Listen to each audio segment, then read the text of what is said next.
नमस्कार दोस्तों। ये कहानी है बहू रोज रात को अपने ससुर के कमरे में जाकर आखिर क्या करती थी। मेरा नाम मीना है। मेरी शादी हुए 10 दिन हुए थे। मेरे पति बहुत ही मेहनती थे। वह सुबह काम पर चले जाते और रात को वापस आते थे। दिन में मैं और मेरी जेठानी घर पर अकेली होती थी। जेठानी का पति परदेश में काम करता था, जो साल में एक बार आता था। एक दिन मैंने बहुत अजीब देखा। रात होते ही मेरी जेठानी सारा काम खत्म करने के बाद ससुर के कमरे में जा रही थी। उसके हाथ में तेल की बोतल थी। मुझे ये देखकर बहुत हैरानी हुई। जेठानी अंदर चली गई और उसके बाद उसने दरवाज़ा बंद कर दिया। मैं बहुत हैरान थी कि इस समय उसका अंदर क्या काम है। कुछ समय में दरवाजे के पास खड़ी रही। शायद तेल देकर वापस आ जाएगी, क्या पता दरवाज़ा गलती से बंद हो गया हो। पर वह वापस नहीं आई। 20 से 25 मिनट गुजर गए, पर जेठानी वापस नहीं आई। कुछ समय बाद मेरा पति आ गया। मैं उसके लिए खाना बनाया, फिर हमने साथ में बैठकर खाया। जब मैं बर्तन रखने किचन में गई, तब मैंने देखा कि जेठानी अपने कमरे में नहीं थी। वह ससुर के कमरे की लाइट भी बंद थी। इसका मतलब है सो चुके थे। फिर मैं अपने कमरे में गई। सुबह मैंने जेठानी से पूछना चाहा, पर हिम्मत नहीं हो रही थी। अगले दिन फिर से यही होने लगा। वह फिर रात होते ही सारे काम खत्म करके काफ़ी जल्दी में नज़र आ रही थी। जब उसको लगा कि अब सारे घर वाले सो गए हैं, तो जेठानी तेल लेकर ससुर के कमरे में चली गई। मैं देर तक जागती रही, क्योंकि मेरा पति देर से आता था। फिर मैं धीमे कदमों से कमरे की तरफ गई। दरवाजे पर जैसे ही खड़ी हुई, ऐसा लगा जैसे कोई बाहर आ रहा है। मैं वापस अपने कमरे में आ गई। सोचा अपने पति से बात करूं, लेकिन उसको ये सब कुछ नहीं बताया। अगले दिन जेठानी से बात करने के बारे में सोचा। वह मेरे सामने बैठी सब्जी काट रही थी और मैं बर्तन साफ कर रही थी। मैंने कहा, तुम रात को ससुर के कमरे में क्या करने गई थी और तुम्हारे हाथ में तेल था। जेठानी हैरान रह गई। उसको मुझसे इस तरह की बात सुनने की उम्मीद नहीं थी। कहने लगी थी, उनके पैर में दर्द था तो मैं उनके पैरों पर तेल लगाने के लिए गई थी। मैंने कहा, चलो मान लिया कि तेल लगाने गई थी, लेकिन दरवाज़ा बंद करने की क्या ज़रूरत थी, और तुम तो अंदर जाकर बैठ गई थी। मैं तुम्हारे कमरे के 3 बार चक्कर लगा कर आई, पर तुम कमरे में नहीं थी। मेरी जेठानी ने मुझसे झूठ बोल दिया कि मैं बाथरूम में थी, इसलिए मैं नज़र नहीं आई होगी। मेरी तबीयत थोड़ी ख़राब थी। वह मुझसे नज़र नहीं मिला रही थी। मैंने कहा कि क्या हुआ था तुम्हारी तबीयत को। वह गुस्से से बोली, क्यों तुम छोटी छोटी बात को बड़ा इशू बना रही हो। छोड़ो ये सब काम, आज बहुत गर्मी है और तुम हो कि इतने सारे सवाल कर रही हो। उसने बात बदल दी, लेकिन मुझे पता लगाना था। मेरी एक करीबी दोस्त थी। जब मैं उसको ये सभी बातें बताई, तो उसने बात सुनकर इस बात को और बढ़ावा दिया और अपने कानों को हाथ लगाकर बोली, तुम पागल तो नहीं हो गई हो। फिर कहने लगी कि तुम्हें पता करना चाहिए कि कमरे में क्या करने जाती है। मेरी जेठानी भी बड़ी अजीब तरह की औरत थी। चुपचाप रहती थी और बहुत ही खुले कपड़े पहनती थी। एक तरफ कहती थी कि मुझे गर्मी लग रही है, वो दूसरी तरफ इतने लंबे और मोटे कपड़े पहनती थी। तब उसको गर्मी नहीं लगती थी क्या? कोई ना कोई गड़बड़ जरूर थी। एक दिन मेरी रिश्तेदार मेरे घर आई। उससे बातों बातों में मैंने पूछा कि तुम्हारा पति भी शादी से पहले परदेश जाना चाहता था, लेकिन उसके बाप ने जाने नहीं दिया। मैंने कहा, मेरा पति वहाँ ना जाए तो अच्छा है, मैं उसे बहुत प्यार करती हूँ। उन्होंने कहा, तुम्हारी जेठानी का भी तो पति बाहर है, बेचारी कितनी उदास होती है। मैंने कहा कि नहीं, उदास तो नहीं होती, बिल्कुल नॉर्मल रहती है। तैयार भी होती है, हाथों में चूड़ियाँ भी पहनती है। तो कहने लगी कि नहीं, ऐसा तो नहीं, हमने तो उसे बहुत उदास देखा है। वैसे तेरी जेठानी है बहुत सुंदर।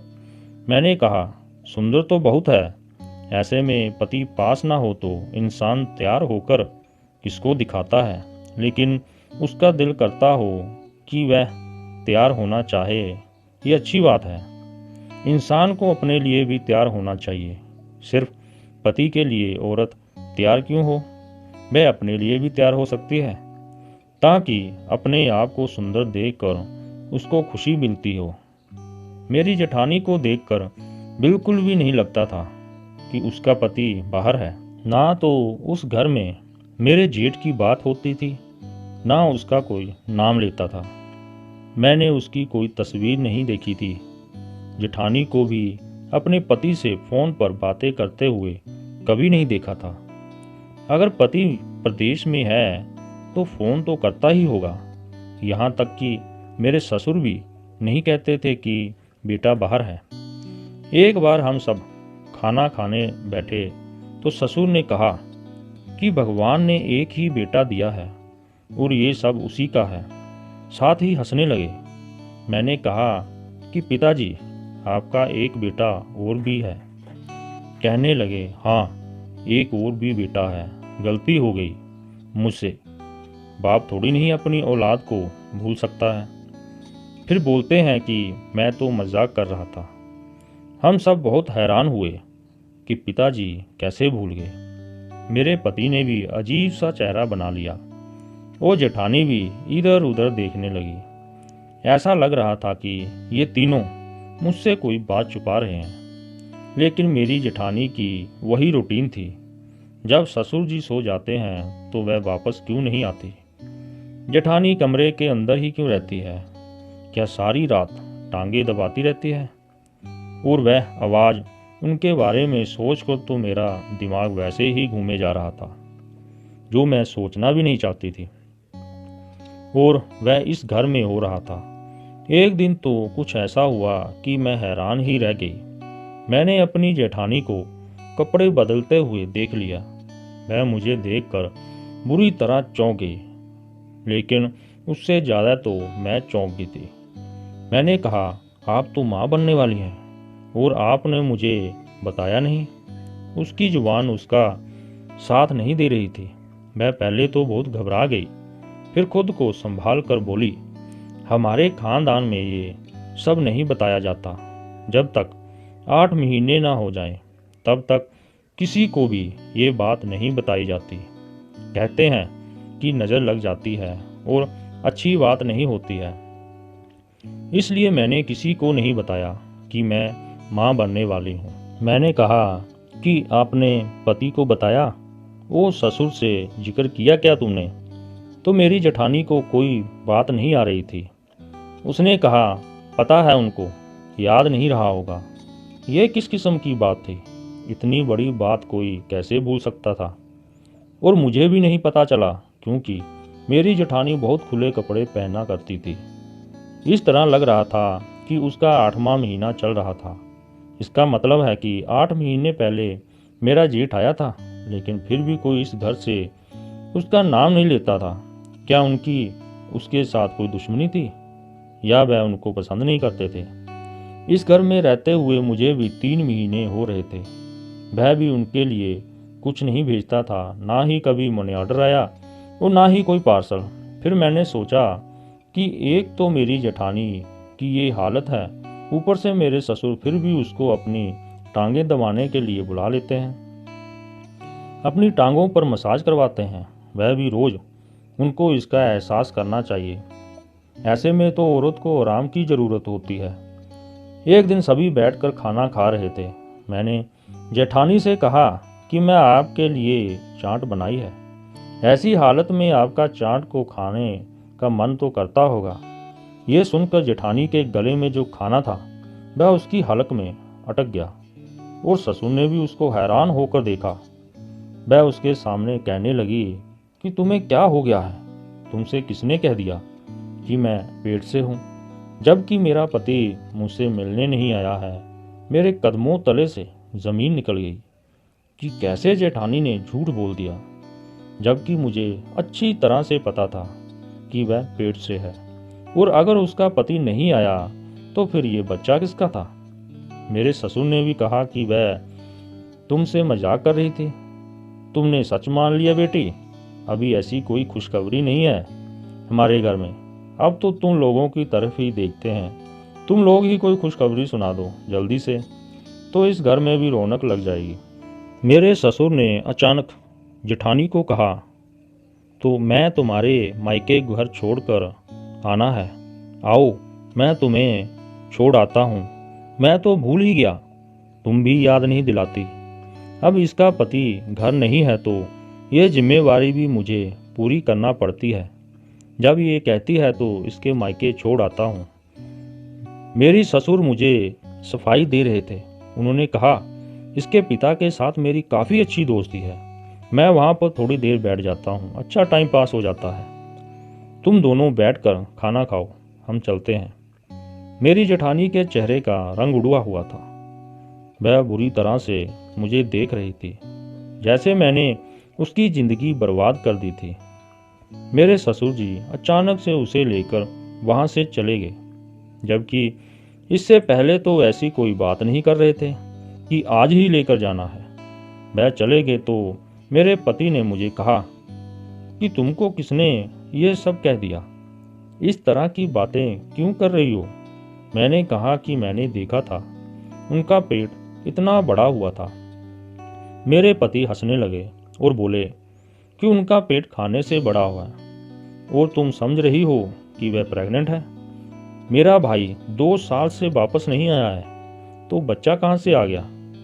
मैं अपने पति को कुछ नहीं कहा और बहस भी नहीं की, पर बात साफ थी और मैंने अपनी आंखों से देखा था।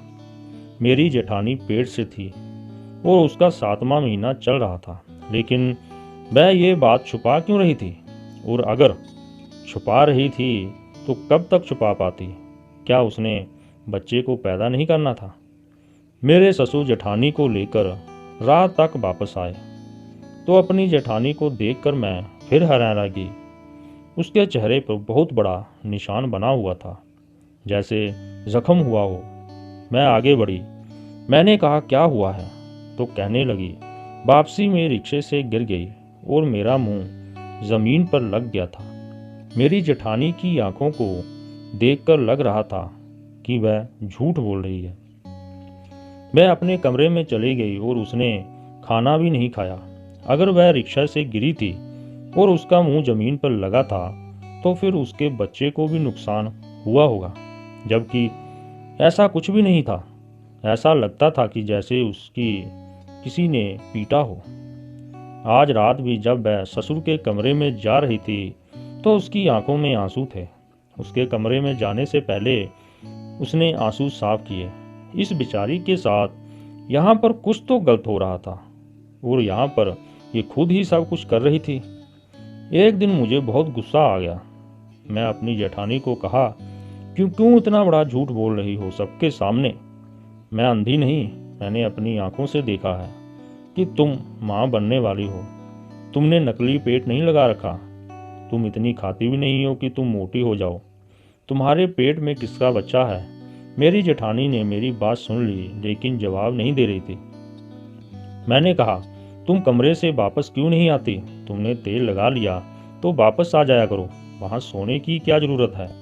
और कौन सा उनकी टांगों पर रोज़ दर्द रहता है जो रोज़ तुम तेल से मसाज करती हो। कौन सा काम करती हो। अगर तुम दोनों मिलकर कोई और चक्कर चला रहे हो और अगर मुझे पता चला तो मैं सारे ज़माने में तुम दोनों को बदनाम कर दूंगी, छोड़ूंगी नहीं। तुम लोगों को मुझे पता है कि एक औरत मर्द के बिना नहीं रह सकती। तुम्हारा पति 2 साल से घर नहीं आया, इसका मतलब ये नहीं कि तुम उसकी इज्जत का सौदा कर दो। और इस बच्चे का क्या कसूर है। वह इस दुनिया में आएगा तो किसको अपना पापा कहेगा। क्या तुम इस बच्चे को दुनिया में लेकर नहीं आओगी। कब तक छुपाओगी। क्यों अपनी ज़िंदगी बर्बाद कर रही हो। मेरी जेठानी को गुस्सा आ गया। उसने कहा, ठीक है, तुम्हें अब यही लगता है कि मैं अपने ससुर के कमरे में जाती हूँ और मेरा बच्चा भी मेरे पति का नहीं है, तो आज मेरी जगह तुम मेरे ससुर के कमरे में जाओ, उनको तेल से मालिश करनी है, आखिर देख लेना वहाँ पर क्या होता है। मैंने कहा ठीक है, मैं चली जाऊँगी, देखती हूँ क्या होता है। उसने कहा कि ससुर ने पहले ही कमरे की लाइट बंद की होती है, वो तुम्हें वहाँ इतना ही कहेंगे कि तेल लगा दो, तुम आराम से लगा देना, उसमें कोई बात नहीं है। मैंने कहा ठीक है, मैं चली जाऊंगी, देखती हूँ अंदर क्या होता है। मुझे पता था कि औरत की गलती नहीं होती, औरत जीत कर भी हार जाती है, लेकिन फिर भी यहाँ पर मुझे गलती जेठानी की ही लग रही थी। अगर कुछ गलत हो रहा होता तो वह फिर किसी और को क्यों नहीं बताती थी। अगर ससुर उसके साथ जबरदस्ती कर रहे थे तो फिर वह ये बर्दाश्त क्यों कर रही थी। अगर अपने पति से बात नहीं करती थी तो वह मेरे पति को बताती, और किसी को नहीं तो मुझे बता देती, मैं उसकी मदद करती। जिस किस्म की आवाज़ मैंने सुनी थी, मुझे अपनी जेठानी पर ही शक हो रहा था। मेरा पति तो वैसे ही देर से आता था, वो मेरे ससुर 10 बजे ही सो जाते थे, इसलिए मेरी जेठानी ने मुझे कहा कि आज तुम चली जाओ। मैंने देखा मैं कमरे की लाइट पहले से ही बंद थी। मैंने हाथ में तेल की बोतल ली और अंदर चली गई। मेरी जेठानी ने कहा था कि अंदर जाते ही दरवाज़ा बंद कर देना, और कोई बात पूछी तो हूँ हाँ ही करना। मुझे डरने की क्या ज़रूरत थी, ये मेरा ससुर था। अगर पता चल भी जाता तो मैं फ़ौरन बाहर आ जाती। जेठानी वहीं खड़ी थी, लेकिन जब मैं अंदर गई तो मैं ससुर ने अंदर जाते ही ऐसी बात कही कि मैं अपने कानों को हाथ लगा लिया। कहने लगे, जान आज इतनी देर क्यों लगा दी। मैं पूरी तरह हैरान रह गई। बैठो, मेरे पास खड़ी क्यों हो, क्या हो गया है, नाराज हो मुझसे। वह ऐसे बोल रहे थे जैसे कोई अपनी बीवी से बात करता है। मुझे तो वहाँ 1 मिनट ही हुआ था कि मैं फ़ौरन वहाँ से बाहर आ गई और अपनी जेठानी को हैरान होकर देखकर फिर वह मुझे अपने कमरे में ले गई और एक तस्वीर दिखाई जिसमें वह अपने ससुर के साथ दुल्हन बनी बैठी थी। उसने कहा, ये मेरा ससुर नहीं, मेरा पति है, मेरी शादी इसी बुढ़े के साथ हुई है। मैंने पूछा, जो कमरे में से आवाज़ें आती थी, तो उसने कहा कि ऐसी हालत में टांगें दबाकर मैं पूरी तरह से थक जाती थी, इसलिए मेरे मुंह से ऐसी आवाज़ें आने लगती थी। ये इंसान अच्छा नहीं है, मुझ पर जुल्म करता है, मुझे अपना गुलाम समझता है, क्योंकि मेरे आगे पीछे कोई नहीं है, लेकिन ये मेरा पति है, ये बच्चा भी इसी का है। उसने कहा था कि जब बच्चे के जन्म का समय आएगा तो गांव भेज देगा, और फिर कुछ ना कुछ करके कह देंगे कि ये बच्चा गोद लिया है। तुम्हारे पति ने मिलकर प्लान बनाया था कि तुम्हें ये बात पता ना चले, नहीं तो बदनामी होगी। हमारे खानदान में ये बात किसी को भी नहीं पता। जो औरत इस घर में आई थी वह तो मेरे पति की बहन थी, इसलिए वह भी हमारे साथ मिली हुई थी। जब तुमने सबके सामने कहा कि आप पेट से हो, तो मेरे पति ने मुझ पर बहुत गुस्सा किया और मुझ पर हाथ भी उठाया। तभी मेरे चेहरे पर जख्म लगा हुआ था। सारे रास्ते उसने मुझे बातें सुनाई थी। ये खानदान भी बहुत ही अजीब है। यहाँ पर बहुत सारे राज हैं, जिनमें से मैं भी एक राज हूँ। तुम्हारे पति ने तुम्हें ये बात शायद इसलिए नहीं बताई कि तुम गलत ना सोचो, तुम्हें बुरा ना लगे, लेकिन तुम अपने पति को बता देना कि तुम्हें सब कुछ पता है और तुम खामोश रहना। मेरे पति खुद ही तुम लोगों को ये सब बातें बता देंगे जब तुम्हें कुछ महीने यहाँ पर हो जाएं, लेकिन जब तक तुम मेरी जासूसी करना मेरे मामले में बोलकर मेरे लिए मुश्किल है खड़ी करना बंद कर दो। इसलिए आज मैं तुम्हें अपनी जगह कमरे में भेजा था कि तुम्हें यकीन हो जाए। मैं अपनी जेठानी से माफ़ी मांगी और उससे वादा किया कि दोबारा ऐसी कोई बात नहीं करूँगी, क्योंकि मेरी वजह से उसकी ज़िंदगी पर असर पड़ रहे थे। उसके बाद मैं अपने पति को ये बात बता दी। वह भी शर्मिंदा हो गया। उसने कहा कि पहले ही तुम अपना सब कुछ छोड़कर यहाँ पर आई थी। मैं नहीं चाहता था कि तुम ये सोचो कि मैं किसी तरह के लोगों में आ गई हूँ। मेरे पिता ने इस लड़की से मोहब्बत की और शादी की, इसीलिए तो मेरे पिता हमारी लव मैरिज के खिलाफ नहीं थे। तो उनको उनके हाल पर छोड़ दो और मेरे साथ अपनी ज़िंदगी गुजारो। मैंने ऐसा ही किया। जेठानी के बेटे पैदा हुई तो फिर ससुर के अंदर भी थोड़ी सी शर्म आई, क्योंकि पहले उनकी कोई बेटी नहीं थी। अब वह अच्छे तरीके से रहने लगे और अपनी पत्नी का ख्याल भी रखने लगे। हम लोग अभी खुशी से ज़िंदगी जी रहे हैं और मेरे ससुर ने अलग घर बना लिया और वह वहाँ पर चले गए। अभी वह अलग रहते हैं और मैं अपने पति के साथ अब खुशी से रहती हूँ। दोस्तों, आपको ये कहानी कैसी लगी कमेंट बॉक्स में ज़रूर बताएं।